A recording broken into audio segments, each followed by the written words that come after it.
Good morning everyone. In this lecture we are going to discuss about the paper electrophoresis. So let's begin with the introduction and principle. As we all know that electrophoresis is the separation technique.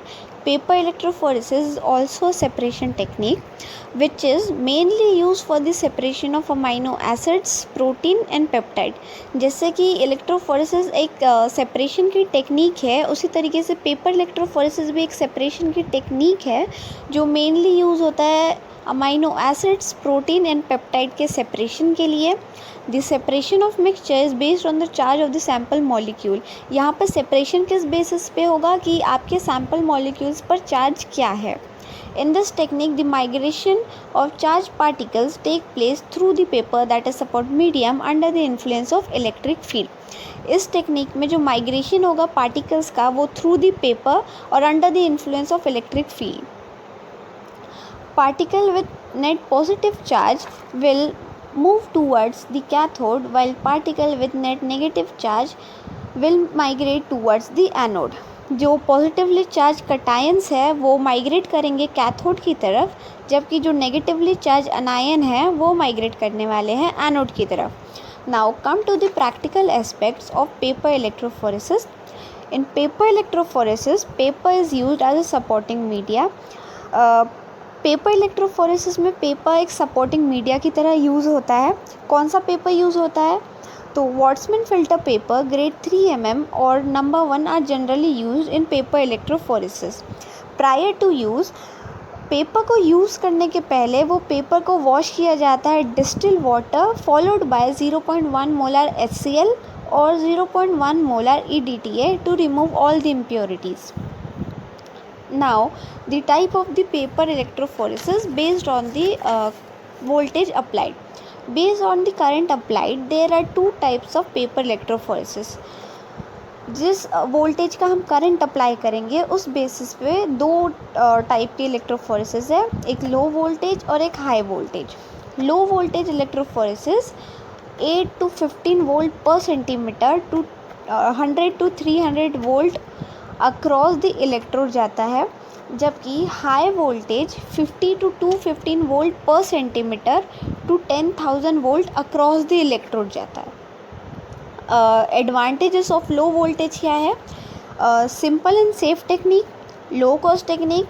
ये simple है, safe technique है, इसमें low cost investment है. More number of sample can be separate on a single paper at a time. आप बहुत ज़्यादा number भी separate कर सकते हैं एक सिंगल पेपर पे एक समय पे. इसके डिसएडवांटेज क्या है कि disadvantage is time consuming technique because it takes more than 6 to 8 hours. ये टाइम कंज्यूमिंग टेक्निक है कॉज इसे मोर देन 6 to 8 आवर्स लगता है प्रोसेस पूरा होने के लिए. डिफ्यूज़ सैम्पल बैंड्स में अपीयर, कभी कभार आपको डिफ्यूज़ सैम्पल बैंड्स भी मिल सकते हैं इस पर. उसी पर एडवांटेज हाई वोल्टेज के ये हैं कि सेपरेशन इज़ फास्ट. इसका सेपरेशन फास्ट है cause time require for the separation is less in compare of low voltage. Low voltage के कंपेयर में इसका जो टाइम रिक्वायर्ड है वो कम है. शार्प बैंड ऑब्टेन होते हैं जिसमें ऑब्जर्वेशन में आसानी होगी. मोर number of sample can be analyse simultaneous. एक साथ आप काफ़ी सारे नंबर सैम्पल के एनालाइज कर सकते हैं. डिसएडवांटेज क्या है हाई वोल्टेज के? More voltage is required so it is dangerous to operate. इसमें बहुत ज़्यादा वोल्टेज का यूज़ किया जाता है तो ये ऑपरेट करने के लिए भी बहुत डेंजरस है. और more heating effect is seen due to which paper becames dry. आप जितना ज़्यादा वोल्टेज यूज़ करेंगे उसके कारण उतनी ही ज़्यादा हीटिंग इफेक्ट प्रोड्यूस होगा, जिसके कारण ये होता है कि पेपर ड्राई होता है. To discuss about type of electrophoresis basis on design of instruments.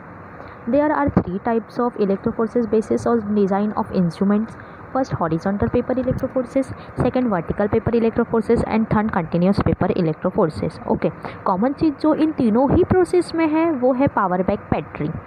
Okay, in all these three techniques used, the instrument continuous power back battery which provides voltage and electrovertical cell have buffer tank, buffer solution, electrodes and paper holding system.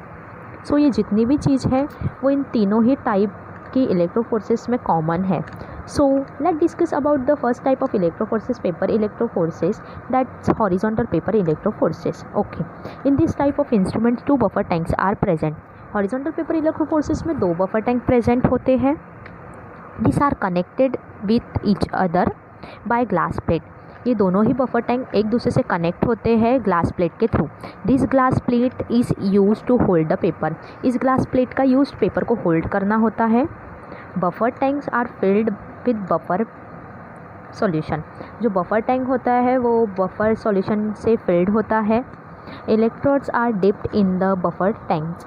जो electrodes होते हैं वो dipped होते हैं buffer tank के अंदर. Buffer paper is placed in such a way that both ends of the paper should dip in the buffer solution. हमें ये ध्यान रखना चाहिए कि जो पेपर के दोनों ही साइड के एंड है वो डीप होना चाहिए बफर सॉल्यूशन के अंदर. Sample is applied to the centre of the paper. जो सैम्पल है सेंटर का वो अप्लाई होना चाहिए. then after sample application paper is placed electroforces apparatus.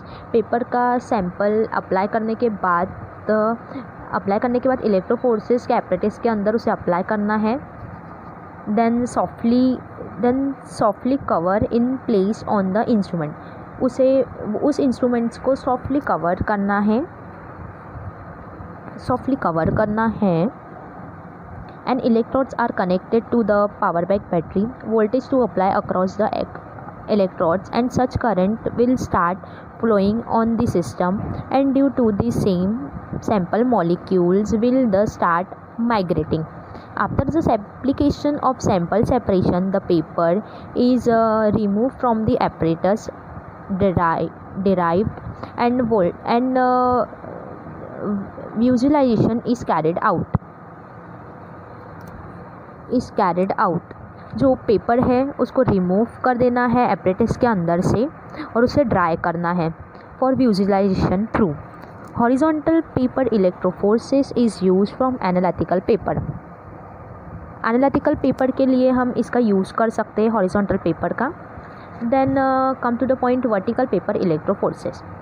Vertical paper electrophoresis most of the part of horizontal paper electroforces and vertical paper electroforces are same. जो vertical paper electroforces है वो as it is horizontal paper के जैसा ही same है. Instead of horizontal glass plate, 3 rods are present which will hold the paper vertically. After placing paper, a softly cover is placed and power supply to the electrodes and voltage is applied and sample will start migrating. After solution decation of sample bands is done, then the separating sample bands are analyzed by the Techniq. The decation is carried out from the using decation diode. The Techniq is used from the analytical paper. Okay, then factor affecting electroforces. Maybe there are 6-7 point of factor affecting electroforces. First, net charge on the particle, sign and shape of the particle, strength of the electric field, properties of supporting medium, point strength of buffer, pH on buffer, and last one in temperature heat grating. Then advantages of paper electroforces. It is simple, easy and lowest cost technique. ये sample easy और lowest cost technique का होता है. Number of sample can be applied on the paper. Number जो होते हैं वो applied होते हैं पेपर के अंदर. Then disadvantage of electrophoresis. It is more than consuming technique 12 to 14 hours. हमें ये कंज्यूमिंग के लिए 12 to 14 आवर्स लग जाते हैं for the separation of sample. Okay, now come to the application of electroforces. There are 5 points of the application of electroforces. First one in separation of amino acid, separation of serum protein into albumin, alpha 1, alpha 2, beta and gamma globulin, separation of lipoproteins and serum, separation of energies and blood, separation of alkaloids, antibiotics, and different sample is good around the with the help of it. Okay, so here we end today's topic. Thank you for listening.